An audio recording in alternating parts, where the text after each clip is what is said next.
The new S-Class, the new luxury, brought to you by Mercedes-Benz. Serba Dinamik Holdings Chief Executive Officer Datuk Muhammad Abdullah has been charged by the Securities Commission for furnishing a false statement to Bursa Malaysia. At the Sessions Court on Wednesday, Karim, in his capacity as Director of the group, has been charged under Section 369AB of the Capital Markets and Services Act 2007. The charge involved a false statement contained in the oil and gas company's quarterly report for the quarter ended December 31st, 2020. As Karim was a director of the group, he is deemed to have committed the offence under Section 3671 of the CMSA and is punishable under Section 369 of the Act.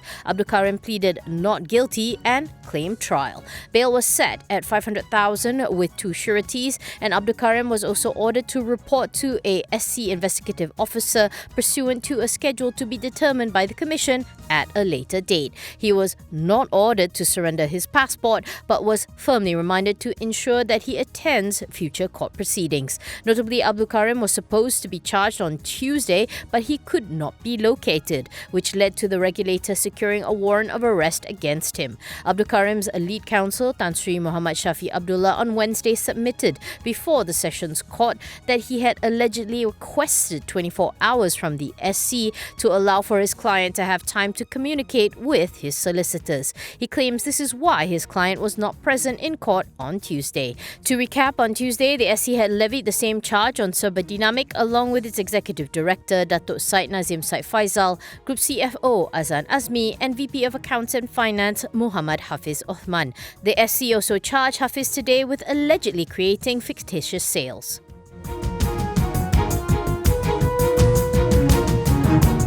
Sengheng New Retail plans to raise 267.5 million in new proceeds from its initial public offering on the main market of Bursa Malaysia to fund its next transformation phase and shape the nation's retail landscape. The consumer electrical and electronics retailer says the IPO exercise entails the public issue of 250 million new shares and an offer for sale of 139.5 million existing shares at an issue price of RM1.07 per share. Sengheng says that more than half the proceeds will go towards setting up new stores, as well as upgrading existing stores into bigger, enhanced concept stores. The group aims to upgrade or set up 61 new and existing stores from 2022 to 2024 to elevate the shopping experience of its customers. Some 19% will be used to strengthen the group's back-end capacities and capabilities, which includes developing the new brand distribution business, expanding and upgrading the warehouse and logistics network, and boosting the group's digital infrastructure.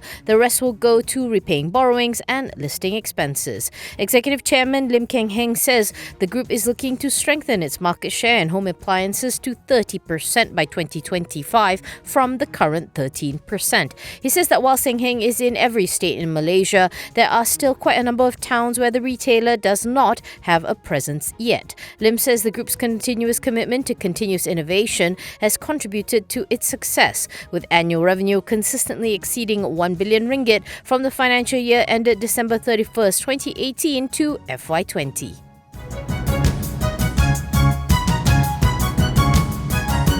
Shares in Country Heights Holdings topped RM2 after the group inked a licensing and collaboration agreement with JD.com to bring its omnichannel e-commerce platform to Malaysia. The counter, which hit limit up to close at a multi-year high of RM1.98 on December 28th, continued to trend higher today. It opened 30 cent or 6.6% higher at RM2.11 before rising to a high of RM2.14. However, it later succumbed to some mild profit-taking, which saw the stock settling at RM1.93 at noon. It eventually ended the day unchanged at RM1.98. To recap, Country Heights announced on Tuesday that it had entered into an agreement with Beijing Wudong Tianjun Information Technology, a wholly owned subsidiary of Chinese e-commerce giant JD.com. JD Mines will be set up to operate this initiative. With this collaboration, JD Mines will build the first physical store of about 100,000 square feet of retail space on the ground floor of the Mines International Exhibition and Convention Centre in the Mines Wellness City, Selangor.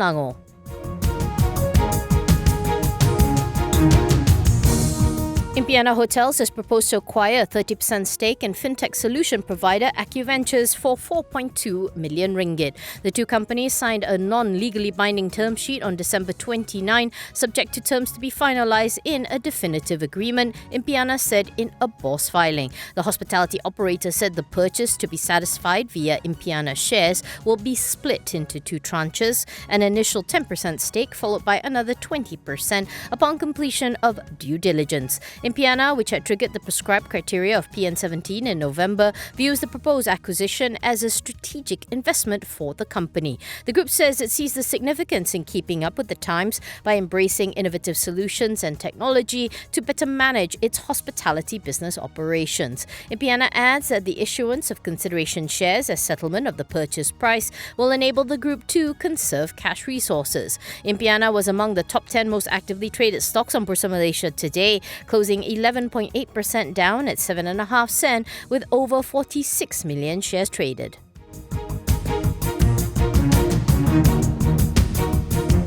Asia's largest glass manufacturer, Xinyi Glass Holdings, will invest about 1.5 billion ringgit for the construction of two new factories that produce glass for use in the automotive industry in the LK Industrial Park, Lipat Kajang. Bernama quoted State Senior Exco Member for Investment, Industry and Entrepreneurial Development, Datuk Sri Abdul Yusof, as saying that the two factories will be built on 52.61 hectares and are expected to begin development within the next 6 months. He says that based on earlier discussions, Xinyi is very interested in the facilities and surrounding areas in Lipat Kajang and plans to expand operations with an additional capital of about 1.5 billion ringgit in the near future. Abu Rauf says the construction of the two new factories is expected to create about 800 job opportunities, and to date the company had employed more than 1,700 workers, with 55% of them being local to the state. He said that apart from that, Xinyi is also interested in investing to upgrade facilities at the Tanjung Bruas port in Tanjung Kling, as the company will use the port as a route to export the glass it produces abroad.